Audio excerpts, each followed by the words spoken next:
Okay, so now that we're done with economic growth and development, it is time to talk about business cycles. Yeah, the business cycle. Yeah. So, this is actually going to go relatively quickly. One, there's not a whole lot of time left in the course. Two, we've already learned all the dynamic optimization stuff. So now that we've learned that, these are really just extensions of what we learned in the context of growth models. It's just they are being applied for business cycles, and namely understanding what's causing business cycles, what puts us into a recession, what takes us out of a recession, what policy techniques can be used to try to correct for swings in the business cycle that go too far one way or the other. This was developed in the 1980s by a bunch of pretty awesome guys. Kidlin and Prescott were the two that really kicked this whole thing off in 1982. This was all following the Lucas critique, which was a series of papers published by Robert Lucas on macroeconomic policy making. Essentially, he argued that it's kind of a bad idea to try to predict the effects of a change in economic policy entirely on the basis of relationships that were observed in historical data, especially when it comes to dealing with highly aggregated data like we see in macroeconomics. It said that some of the decision rules of the existing models that were out there can't really be considered to be structural because they weren't invariant with respect to changes in government policy variables. What does that mean? Well, basically, we'll kind of see what it means. It means that there needs to be like micro foundations. There needs to be a utility function, right? It's sort of what the difference was between the solo growth model and what the neoclassical growth model ended up predicting. So essentially, yeah, this just takes a neoclassical growth model and it allows it to be used to explain why recessions happen. This setup's going to be a little different than what we saw with some of the previous growth models. It's also going to be a little different from what Kidlin and Prescott initially did, but I'm doing that so that when we static sense, so we can look at what the static responses to these shocks would be. We can then sort of apply that to what the dynamic responses will be to sort of help us kind of see some of the intuition in the static sense first before we apply that towards a dynamic situation that comes up in the future. So, without further ado, let's just go ahead and get started with some of this stuff. To get started, we have to talk about the assumptions of the model.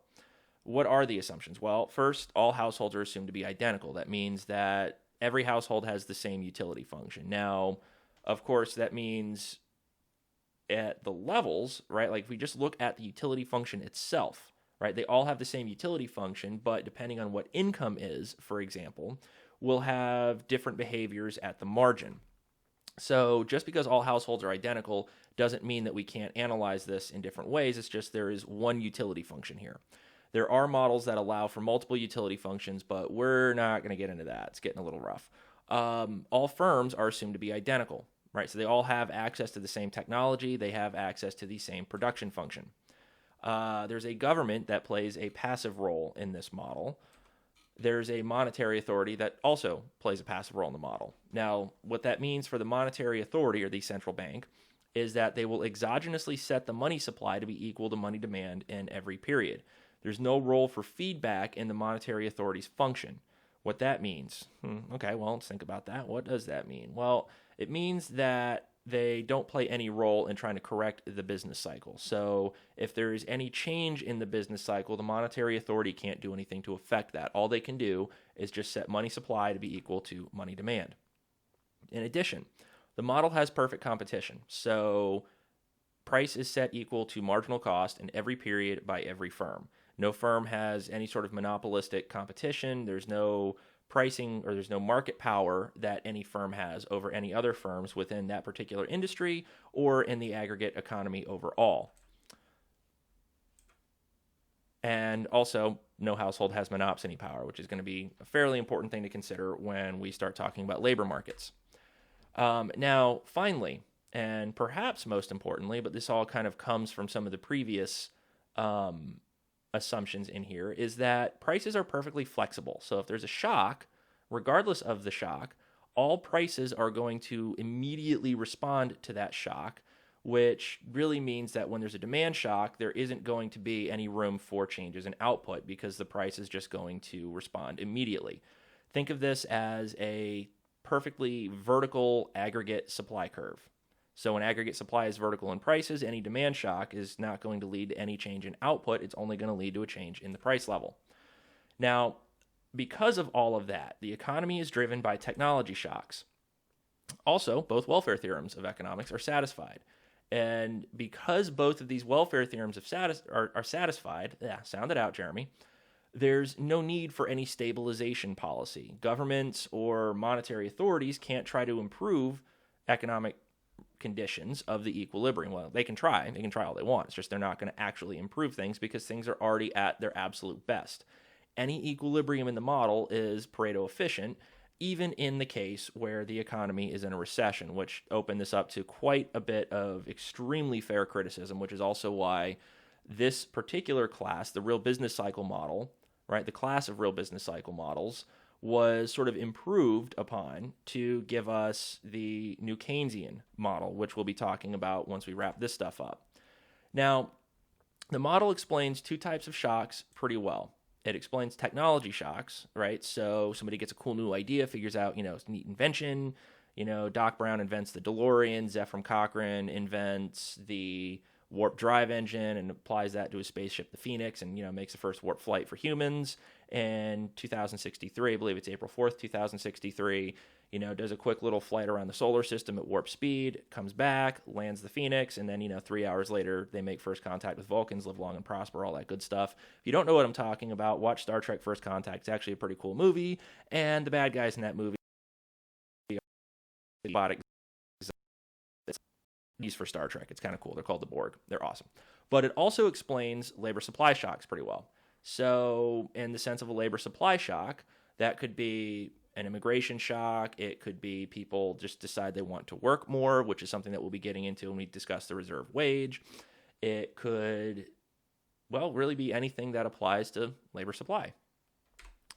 So basically it handles supply shocks really, really, really well, and it can't handle demand shocks at all. Ultimately, it's just assuming that the majority of the variance in real economic variables is being driven by real shocks, right? So changes in real GDP are being driven by changes in technology, changes in labor supply, things like that.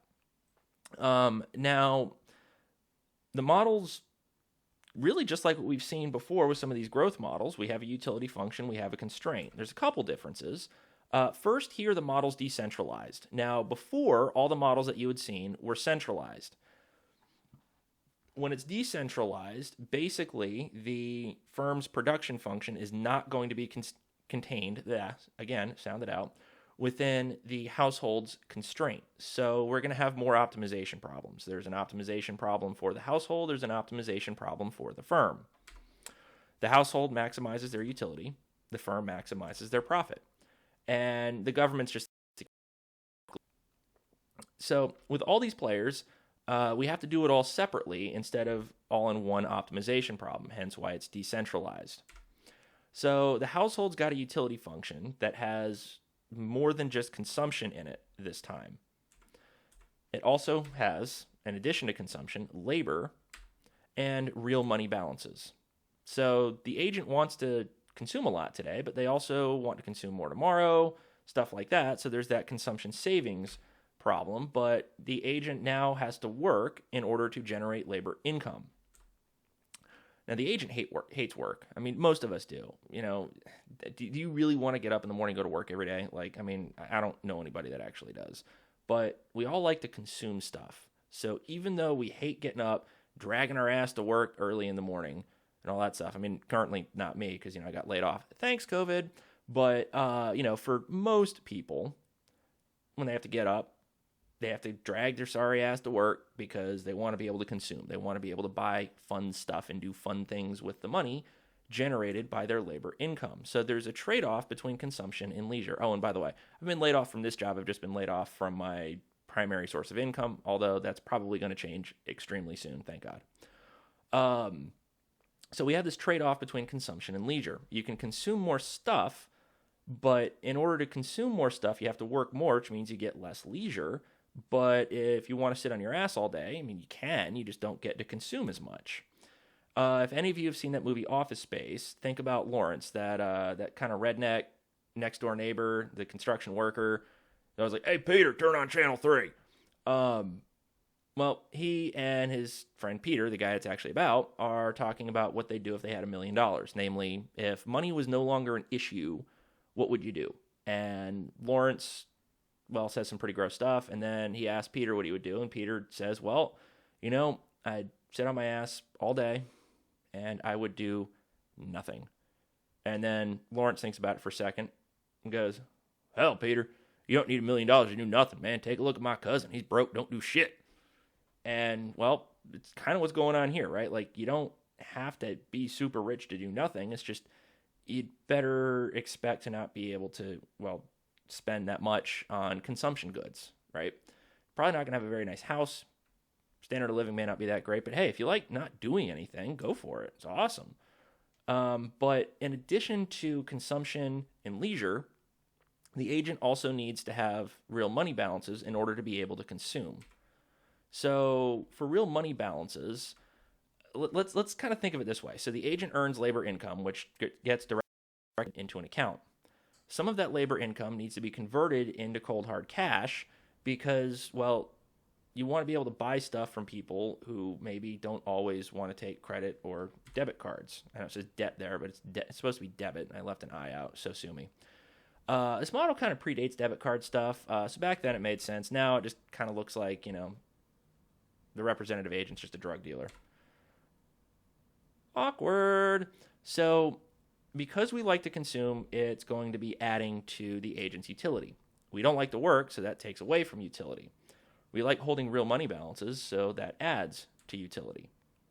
So consumption and real money balances are totally fine, but we got a little bit of an issue with labor because we'd rather have something that adds to utility, not takes away from it, right? Because, that's kind of weird otherwise. So fortunately for us, thank God, there's a neat little trick we can use. Now, this is a dynamic model. We have discrete time. The agent makes a number of decisions. How much time they want to work, how much time they want to sit on their ass, right? Just in terms of labor. They make other decisions as well, but for labor, basically they decide those two things. So you can say that for each period, either you're working or you're not working. And since labor is, say, L sub T, we'll call leisure NT. I'm going to call it NT for not doing shit. Take a look at my cousin, man. He's broke, don't do shit. So we got one period, it's split between working and not working. So if every day, right, is this particular frequency that we're looking at, or every month, every quarter, whatever it is, right, it can just be divided down to 1 unit of time. And within that 1 unit of time, we split that unit of time up by the amount of that time we work and the amount of that time that we don't work. So you can define leisure as 1 minus the share of that period that we're working, right? If you got 24 hours every day and you work 8 hours that day, right? Well, that means you've got 16 hours of leisure time. Now, work sucks. So this kind of allows us to get around that by saying, yeah, work sucks, but the flip side of that is, well, not working doesn't suck. So you're not going to be like Milton in Office Space. He's like, I could always just set the building on fire because they took my stapler, and if they take my stapler, I'm going to set the building on fire because they switched from the swing line stapler to the Boston stapler, but I kept my swing line stapler because it didn't bind up as much. And if Bill Lumberg if Bill Lumberg comes and he takes my stapler, I'm going to set the building on fire. So let's see the utility function. Oh my God, it's this. Well, okay, it looks kind of bad at first, but think about it. Okay, we got the natural log of consumption. Well, we've seen that already. We've got theta times the natural log of 1 minus L, which is leisure, plus gamma times the natural log of real money balances. Theta is the elasticity of substitution of leisure for consumption, and gamma is the elasticity of substitution of money for consumption. And the agent maximizes this over this infinite time horizon. So really, it's not that different than what we've seen before. Yeah, we've added some more stuff in there, but okay, there's a little bit more math, but it's not like the math is any different. It's just you got to do a little bit more of it. Not a big deal.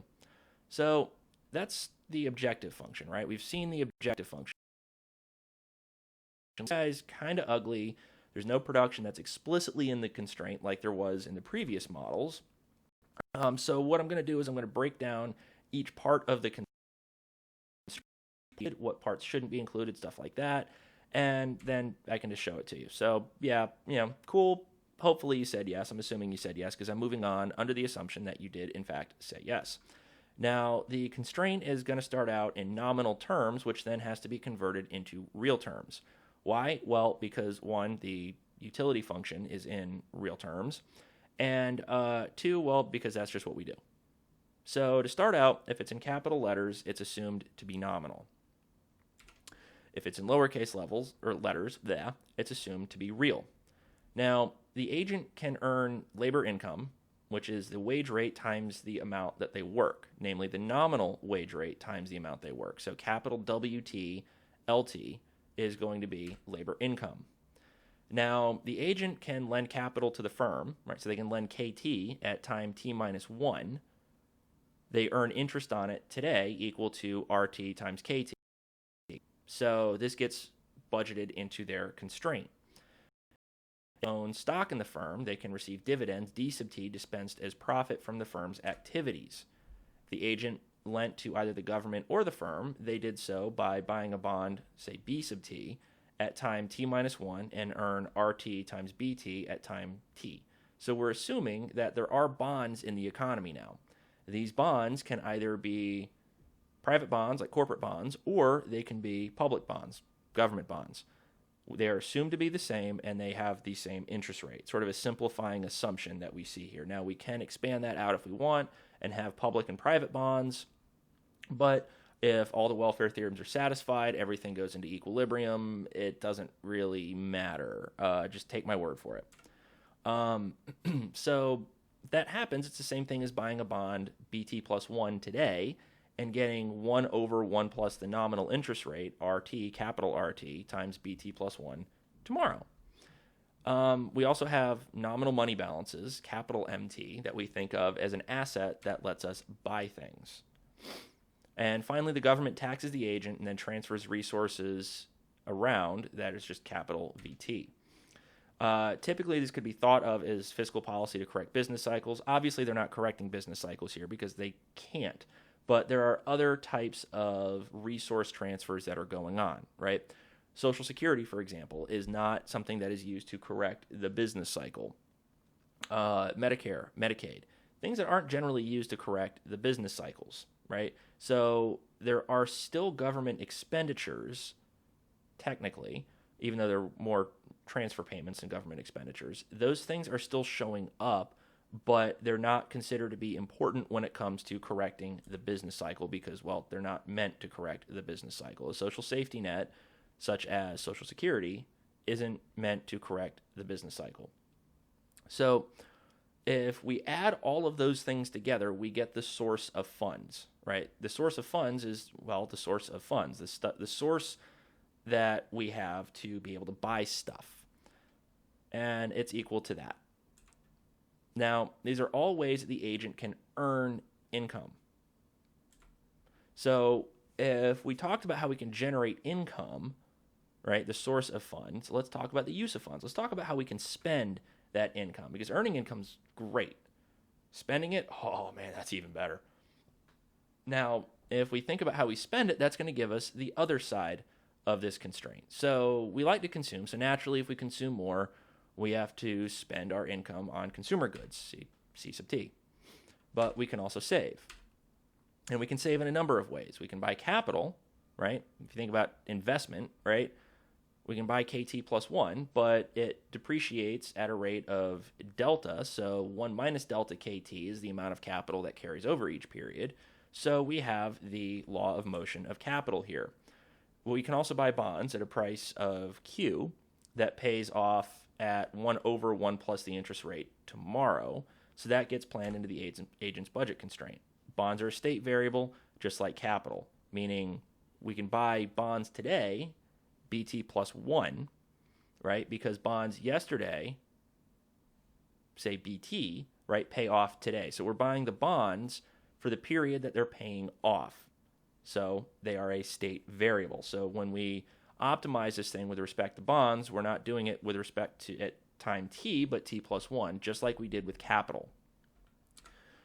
We can also decide how much money that we want to hold in the future, mt plus 1. So money is also a state variable, just like capital. So if we add all that stuff together, this is going to give us the use of funds, right? The way that we can spend our money. We can consume, we can invest, we can buy bonds, or we can hold money. Now, the agent's constraint has to clear. What does that mean? Well, it basically means the source of funds has to be equal to the use of funds. Thus, oh yeah, we get that thing. Okay, so really long constraint. Kind of ugly, I know. But it's, again, not that bad, especially considering you don't have to do any dynamic optimization here.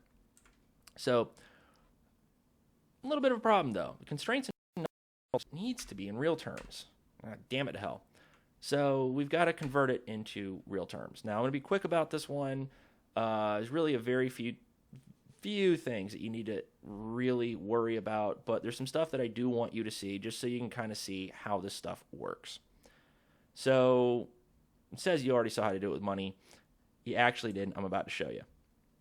So let's divide everything in the constraint by the price level, call it PT, right? So we get this. So literally every variable that is in the constraint, we just divide by PT. Now, everything with the same T subscripts works out just fine. We make that variable lowercase, bada bing, bada boom, it's real. We're happy. So when we do that, we get this stuff. So consumption is fine. Now capital, well, capital's physical stuff, right? So it's kind of already real, so we don't really worry about that too much. The wage rate, well, WT over PT just becomes the real wage rate, lowercase w, right? The nominal interest rate, capital RT, divided by PT gives me lowercase r. Same for bonds, the dividends that we earn, money holdings, transfers. So that stuff's fine, but this BT plus 1 and MT plus 1 gives us a little bit of a problem. So we got to worry about this T plus 1 stuff and these T subscripts because, well, they don't really match. So let's start with the money, right? MT plus 1 over PT. So if I multiply MT plus 1 over PT by PT plus 1 over PT plus 1, I'm multiplying it by 1, right? Anything divided by itself is equal to 1. So I'm not doing anything super crazy fancy here. It's just kind of a cool way to make it times 1, right? So I get MT plus 1 times PT plus 1 over PT times PT plus 1. Now the order of multiplication and division doesn't really matter, right? So from this, I can just rearrange what's in the denominator because it's being multiplied, not added. I can rearrange the denominator, and I can get MT plus 1 over PT plus 1, right? Well, those time subscripts match, so that becomes a lowercase MT plus 1, but that leaves me with that pesky little PT plus 1 over PT. Fortunately, right, when you're computing the inflation rate, it's new minus old over old, PT plus 1 minus PT divided by PT. Right? Well, I would then have PT plus 1 over PT minus PT over PT, which is equal to 1. So I get PT plus 1 over PT minus 1 equals pi t, which is the rate of inflation. So if I add 1 to both sides, PT plus 1 over PT is equal to 1 plus the inflation rate.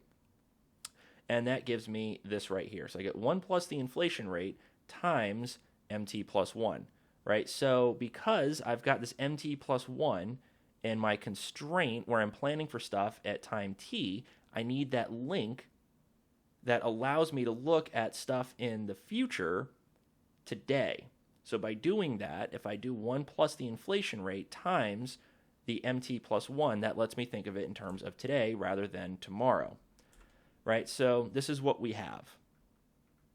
Cool. We just got to worry about that stuff with the BT plus 1 and that 1 plus RT inverse, all that fun stuff. Yippee. So before we do that, okay, real terms, the role of inflation plays a pretty big part in determining how much money we want to hold, right? If the inflation rate goes up, right, if you expect inflation to increase tomorrow, well, you're going to want to hold more real money balances. Why? Because, well, you're going to need more money in order to be able to, well, pay for things because the price level has gone up. So it's going to determine how much money we want to hold. Therefore, we need to include the role that inflation plays. If inflation's increasing, like I said, we want to hold more money to buy stuff because stuff's getting more expensive. And doing so comes at a welfare cost to society, which we're going to be talking about a little bit later. So, yeah, now we got to worry about bonds. If we take care of bonds, then we're in good shape. So let's talk about the Fisher equation. The Fisher equation relates the real rate of return with the nominal rate of return and inflation. It basically says that the real interest rate is equal to the nominal interest rate minus the inflation rate. If we want to think about it another way, it's approximately this. So you're probably going, what the hell is that? Well, if you were to take the natural log of that, you would get lowercase r equals uppercase r minus pi. So we're going to think about it in terms of equation 11, not equation 10 here. So we're going to do the same trick we did with money. We're going to multiply that 1 plus RT inverse times QT BT plus 1 over PT by, well, a fancy way of expressing 1, PT plus 1 over PT plus 1, which gives me this. All right, so just like I did with money. So what I got here is this. If I just switch what's going on in the denominator, of multiplication doesn't matter. So it can be PT plus 1 times PT or PT times PT plus 1. Doesn't matter. Now I'm going to normalize the price of bonds, QT, to 1 just to make life quite a bit easier, which gives me this right here. Well, again, I have this BT plus 1 over PT plus 1. That simplifies down to BT plus 1, lowercase, right? But now I still have this nominal interest rate thing and that 1 plus the inflation rate, right? So if I know that PT plus 1 over PT is equal to 1 plus pi, 1 plus the inflation rate, that means basically I have this. So I've got 1 plus the nominal rate, inverse, or 1 over 1 plus the nominal rate, however you want to think about it, times BT plus 1, lowercase, so real bonds tomorrow, times 1 plus the inflation rate. Well, when we move some stuff over, I get 1 plus the inflation rate over 1 plus the nominal rate times lowercase bt plus 1. Now, the Fisher equation says, right, that 1 plus the real rate is equal to 1 plus the nominal rate divided by 1 plus the rate of inflation.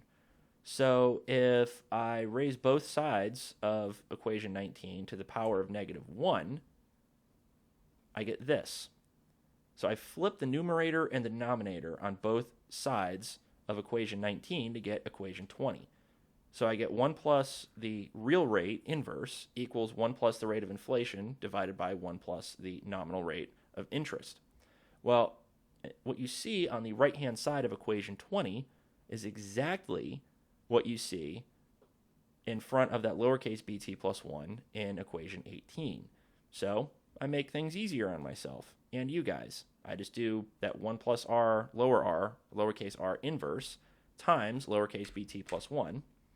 Right? So from this, I'm going to just rewrite it as that. It looks a lot easier. It's because it is. So the constraint in real terms is now this. And we're good to go. That's not too bad. So we now do what we always do. We solve that constraint for CT. Boom. I get that. And I do the Bellman equation, and I optimize with respect to 4 variables. The first is with respect to capital. Right? We did that with the growth stuff. But I also have to do it with respect to leisure. Technically, it's labor, but I mean that, 1 minus n thing makes it a little, or that 1 minus L equals n makes it a little bit easier on us. I have to do it with respect to bonds, and I have to do it with respect to money. This allows me to choose the optimal time path for consumption, because if I can choose the optimal time path for capital, labor, bonds, and money, right, then by default, right, by Walras' law, that means I have to also be choosing the optimal time path for consumption. So we have 4 first-order conditions. With respect to capital, I have this. With respect to labor, or leisure, really, I get this. All right, so equation 25 is the Euler equation. You've seen that before, right? 1 over CT equals beta times 1 over CT plus 1 times some stuff in those parentheses that basically weight the marginal utility for the future. Right, in this case, it is the real interest rate plus 1 minus the rate of depreciation. Now, this labor leisure stuff, right? It's the real wage over consumption being equal to the elasticity of substitution of labor for leisure, leisure for consumption divided by 1 minus the share of that period that's being devoted to labor. Don't worry about how I got these because you don't have to get them. You do need to see these equations to understand the general equilibrium because there will be questions regarding the general equilibrium, right? I get the Euler equation for bonds. All right, this actually should look very similar to what you've seen before. And finally, I get an Euler equation for money. So these are the 4 first-order conditions that I get for the household. Okay, so basically for capital, it's the expected rate of return plus 1 minus delta, right? And that's going to determine what my consumption path is over time along the capital axis, right? The labor leisure stuff, well, that's telling me basically how much I want to, what wage rate will induce me to work, right? If that wage rate is high enough, I'm interested in working. If that wage rate is not high enough, I'm not very interested in working. We'll get into that in a little bit. It's what's known as a reserve wage.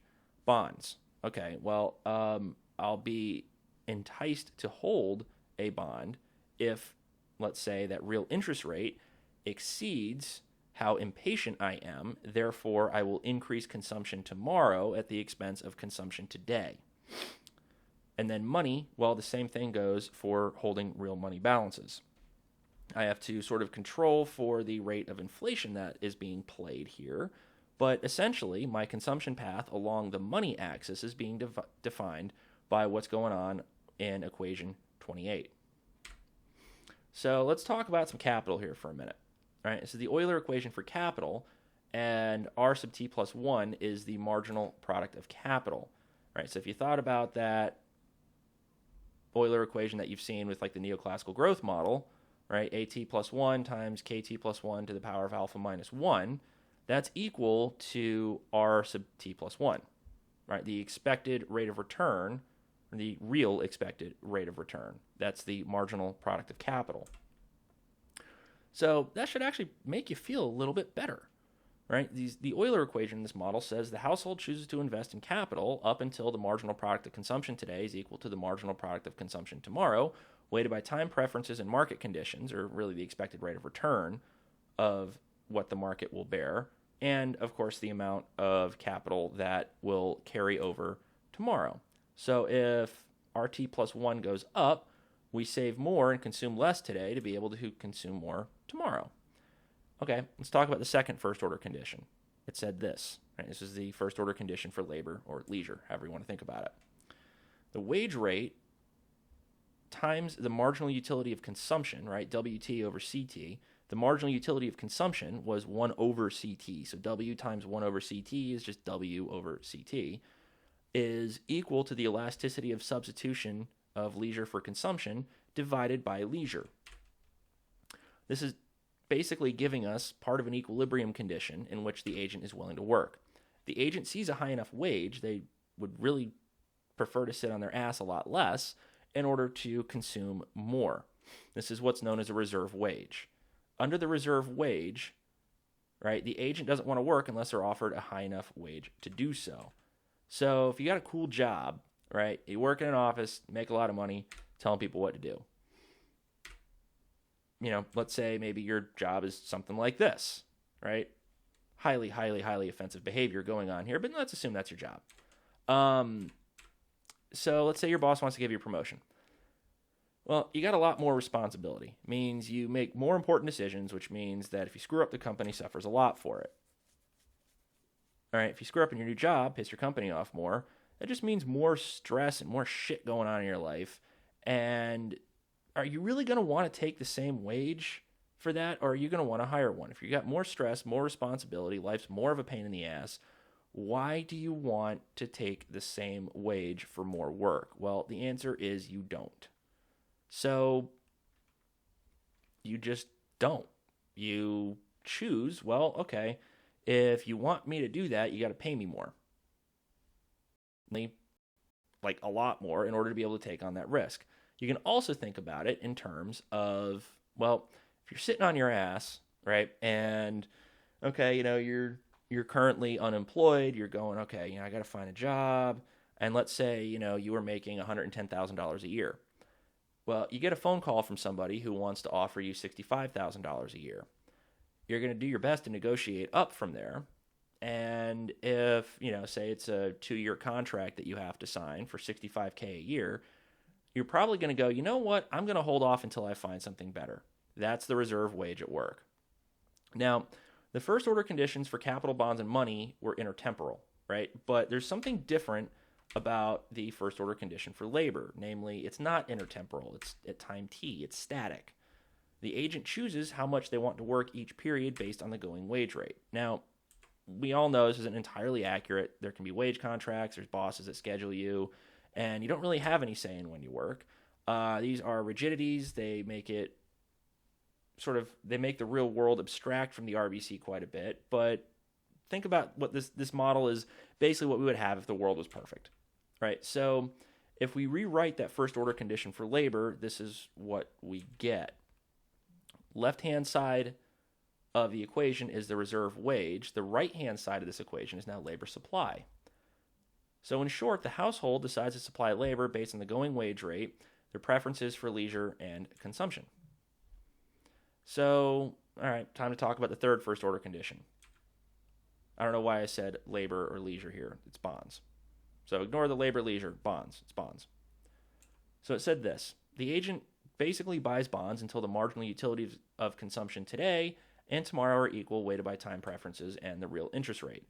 So remember when I said this was the Euler equation in the decentralized system when I talked about the neoclassical growth model? Well, as you can see here, I actually wasn't lying. That's the Euler equation in the decentralized system.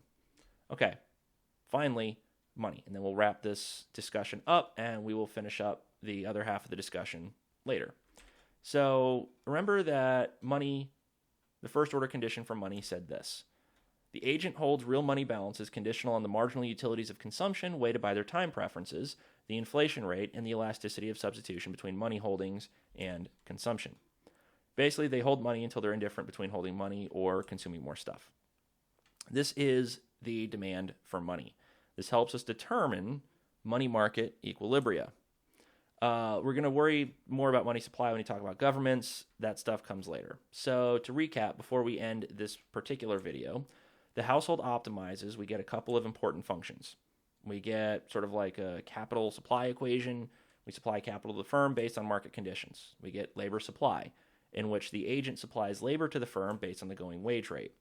We get like a demand for bonds, in which the agent buys bonds from the firms or governments based on the going interest rate on those bonds. And we get a money demand equation, in which the agent demands real money balances based on their preferences for consumption and the inflation rate. The higher the inflation rate, the more money they're going to want. This is only part of the story. Next, we need firms. But before we talk about firms, we actually end this video, and we're going to be talking about that video, or that lecture, that stuff, the stuff with the firms. Sorry, my brain is not working all that well today. I know, whatever. We're going to talk about firms next, in the next video, not this video. So thanks for watching this video. I hope you enjoyed it, and it is time to end this video. So peace.